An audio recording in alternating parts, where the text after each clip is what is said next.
The illusion of grandeur. We live in an age of the finished product.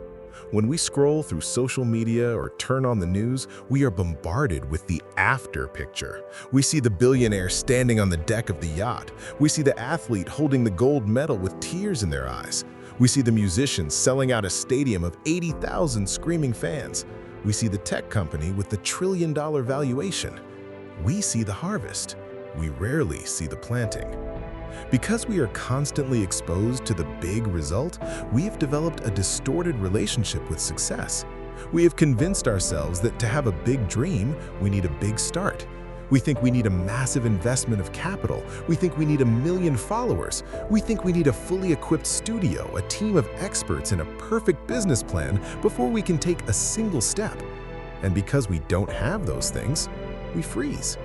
We stand at the bottom of the mountain, looking up at the peak, and the distance feels impossible. The gap between where we are and where we want to be is so wide that it creates paralysis. But I am here to tell you that your perspective is wrong. You are looking at the oak tree and forgetting the acorn. The most dangerous myth of our time is the myth of the overnight success. It does not exist. If you dig into the history of every empire, every masterpiece, and every champion, you will find the same thing: a humble, messy, and almost invisible beginning. Every forest starts with a single seed, every journey starts with a single step, and every big dream starts small. The Garage Archetype. Let's look at the evidence. Let's look at the titans of industry that intimidate us today. When you think of Amazon, you think of a global logistics monster. You think of warehouses the size of cities, drones, and next-day delivery of anything from toothpaste to televisions. But Amazon didn't start as the everything store. In 1994, Jeff Bezos was in a garage. He didn't sell everything. He sold books. Just books. He didn't have a sophisticated distribution network. He drove the packages to the post office himself in his old car. He didn't have a massive team. He had a bell that rang on his computer every time someone made an order. In the beginning, they would gather around to see who bought a book. Today, Amazon sells thousands of items per second. If Bezos had tried to build the Amazon of today back in 1994, he would have failed. He had to start small to get big. Look at Apple. Today, it is the most valuable company in history. But it started with 2 college dropouts, Steve Jobs and Steve Wozniak, selling a circuit board made of wood in a garage in Los Altos. They didn't launch the iPhone. They didn't launch the iPad. They launched a kit for hobbyists. Look at Disney. Before the theme parks, before the Marvel Universe, before Star Wars, Walt Disney was a struggling artist who went bankrupt. His empire started with a sketch of a mouse. A mouse! The smallest, most insignificant creature imaginable. What do these stories tell us? They tell us that small is not a weakness. Small is a necessary developmental stage. If you gave a baby a barbell to lift, you would crush it. The baby needs to learn to lift its head, then crawl, then walk, then run. Your dream is a living thing. If you try to force it to be big too early, you will crush it under the weight of expectation. You must allow it to be small. You must allow it to be imperfect. The physics of momentum, the domino effect. There is a scientific principle at play here. It is called geometric progression, but let's call it the domino effect. In 1983, a physicist named Lorne Whitehead discovered something fascinating about dominoes. A domino can knock over another domino that is about 50% larger than itself. A 2-inch domino knocks over a 3-inch domino. That 3-inch domino knocks over a 4.5-inch domino. If you keep this chain going, by the 18th domino, you are knocking over the Leaning Tower of Pisa.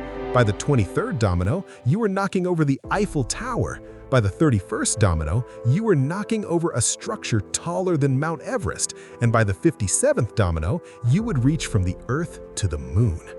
But here's the catch. You cannot start with the 57th domino. You cannot start with the Eiffel Tower.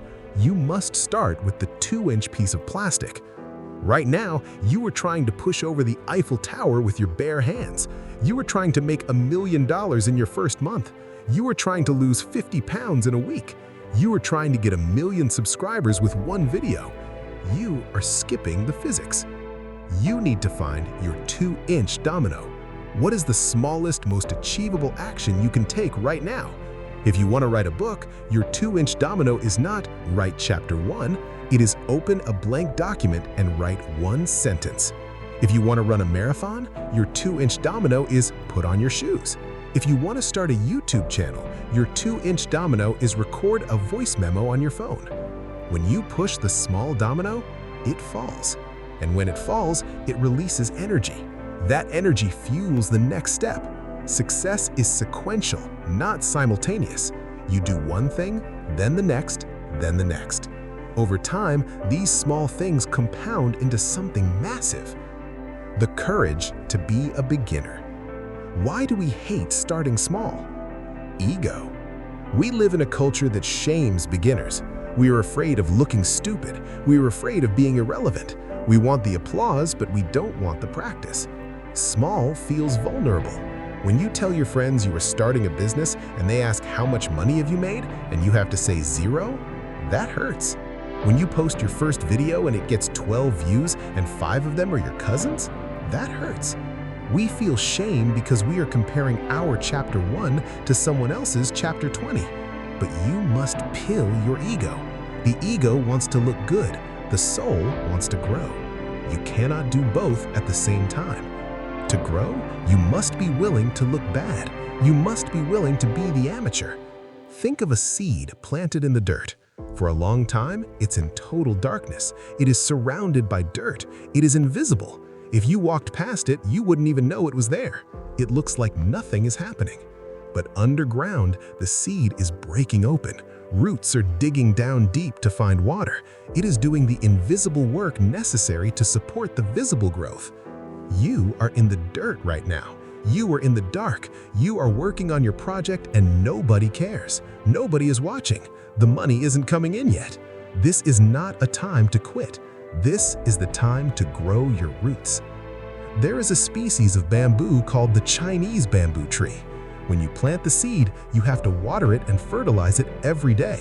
For the first year, nothing breaks the surface. The second year, nothing. The third year, nothing. The fourth year, still nothing. If you were impatient, you would stop watering it. You would scream at the ground, "Why is nothing happening?" But in the 5th year, something miraculous happens. Within 6 weeks, the bamboo shoots up to 80 feet. Did it grow 80 feet in 6 weeks? No, it grew 80 feet in 5 years. If the farmer had stopped watering it in year 3 because he couldn't see the results, the bamboo would have died in the ground. Your small start is the watering phase. Do not mistake silence for stagnation. Do not mistake invisibility for failure. You are building the root system that will support your future empire. Consistency over intensity. The biggest mistake people make when chasing a big dream is relying on intensity instead of consistency.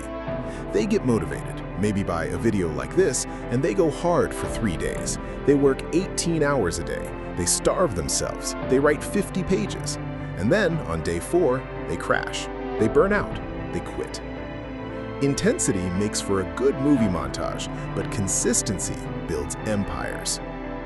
Small is sustainable. Big is exhausting. If you try to run a sprint at maximum speed, you will collapse after 400 meters. But if you walk, you can cross continents. The power of starting small is that it allows you to keep going. It lowers the barrier to entry. If your goal is to do 100 push-ups, you will find an excuse not to do it. If your goal is to do 1 push-up, you have no excuse. And once you are on the floor doing 1, you will likely do 10. This is the Japanese concept of Kaizen, continuous improvement. It is the belief that small 1% improvements every day add up to massive transformation over time. If you get 1% better at your craft every day, you will not end the year 365% better. Because of the math of compounding, you will end the year 37 times better. 37 times! But if you get 1% worse every day, you degrade to 0. The choice is yours. Small actions repeated daily are not small. They are the most powerful force in the universe. A canyon is carved by a river, not by a sledgehammer. It is the persistence of the water, not the force, that cuts through the rock. Be the water. Navigating the fog. Another reason we refuse to start small is that we demand clarity. We want a map. We want to know exactly how we get from A to Z. We say, I'll start when I know how to make money, or I'll start when I know exactly what my niche is. But life doesn't work that way. You cannot see the destination from the starting line. Imagine driving a car at night from New York to California. Your headlights only show you the 200 feet in front of you. You cannot see California. You cannot even see the next state. You can only see the next 200 feet.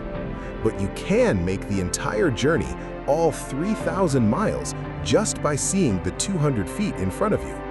As you move forward, the next 200 feet reveal themselves. This is how big dreams work. You take the small step, and suddenly, from that new vantage point, you see the next step. You meet a person you wouldn't have met if you stayed home. You learn a skill you wouldn't have learned if you hadn't started. The path is not revealed by thinking. The path is revealed by walking. If you are waiting for the fog to lift before you start walking, you will stand still forever. You must walk into the fog. The clarity you seek is on the other side of the action you are avoiding. Your future you. Let's do a mental exercise. I want you to imagine yourself 5 years from today. There are 2 versions of this future you. Version A is the person who waited.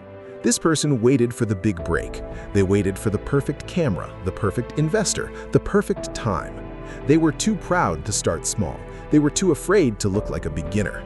Now, 5 years have passed, they are in the exact same place. They have the exact same job. They have the exact same complaints. But now, they have something else. The heavy, bitter weight of regret. They look at others who started 5 years ago, people who were less talented than them, and watch them succeed. Now imagine version B. This person started small. They started messy. They started with 0 money and 0 followers. They worked out of a bedroom. They looked stupid for a while. They failed. They got rejected, but they didn't stop. They pushed the 2-inch domino, then the 3-inch domino. 5 years later, version B is unrecognizable. They have built the business. They have traveled the world. They have impacted lives. They are free. Both of these versions of you are possible. The only difference between them is the decision you make right now. Not the decision you make tomorrow, the decision you make today. Your call to action. So here is my challenge to you. Stop disrespecting the small. Stop looking for the elevator to success. The elevator is broken. You have to take the stairs. Look at your big dream. It's beautiful, isn't it? It's massive. Now, take that dream and break it. Break it down until it is so small it fits in the palm of your hand.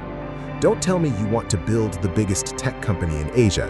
Tell me you are going to write 1 line of code today. Don't tell me you want to be a professional YouTuber with 1 million views. Tell me you are going to film a 30-second clip on your phone today. Don't tell me you want to lose 50 kilos. Tell me you are going to walk around the block once. Fall in love with the boredom of consistency. Fall in love with the process of the small. Do not despise these humble beginnings, because the castle is made of bricks, the ocean is made of drops, and your life is made of moments. If you can master the small, the big will take care of itself. The world is waiting for your gift, but the world cannot receive it if it stays locked in your head. Release it. Start imperfectly. Start anxiously. Start quietly. But for God's sake, start. Because every big dream starts small.